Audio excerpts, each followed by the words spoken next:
श्री हरि विष्णु। आपका दिन शुभ और मंगलमय हो। माघ मास महात्म्य अध्याय 17 चैप्टर 17। अप्सरा कहने लगी कि हे राक्षस, वह ब्राह्मण कहने लगा कि इंद्र इस प्रकार अपनी अमरावतीपुरी को गया, सो है कल्याणी, तुम भी देवताओं से सेवा किए जाने वाले प्रयाग में माघ मास में स्नान करने से निष्पाप होकर स्वर्ग में जाओगी। मैंने उस ब्राह्मण के यह वचन सुनकर उसके पैरों में पड़कर प्रणाम किया और घर में आकर सब भाई बांधव और नौकर चाकर धनादि त्याग कर शरीर को नष्ट होने वाली वस्तु समझकर घर से निकली और माघ मास में गंगा यमुना के संगम पर जाकर स्नान किया।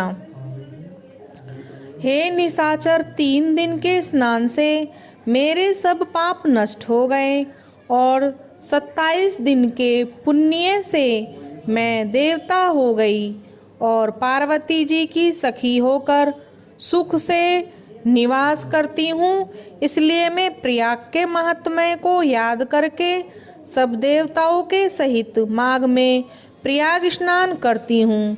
मैंने अपना यह सब वृत्तांत तुमसे कहा, तुम भी इस योनि में पड़ने और कुरूप होने का सब कारण कहो।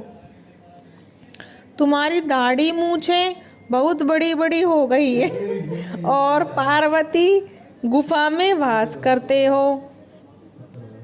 निशाचर कहने लगा कि हे भद्रे, सज्जनों से गुप्त बात कहने में भी कोई हानि नहीं होती।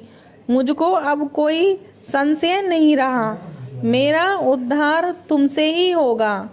मैं अपना सब वृत्तांत तुमसे कहता हूँ। मैं काशी में वेदों का ज्ञाता था और बड़े उच्च कुल के ब्राह्मण के घर में जन्म लिया था। मैंने राजा पापी शूद्र तथा वैश्यों से अनेक प्रकार के दान लिए। मैंने दान लेने में चांडाल को भी नहीं छोड़ा। उस जन्म में मैंने कोई भी धर्म नहीं किया, वहीं पर ही मृत्यु को प्राप्त हो गया। तीर्थ स्थान पर मरने के कारण नरक में नहीं गया। पहले 2 बार गिद्ध योनि में, 3 बार व्याघ्र योनि में, 2 बार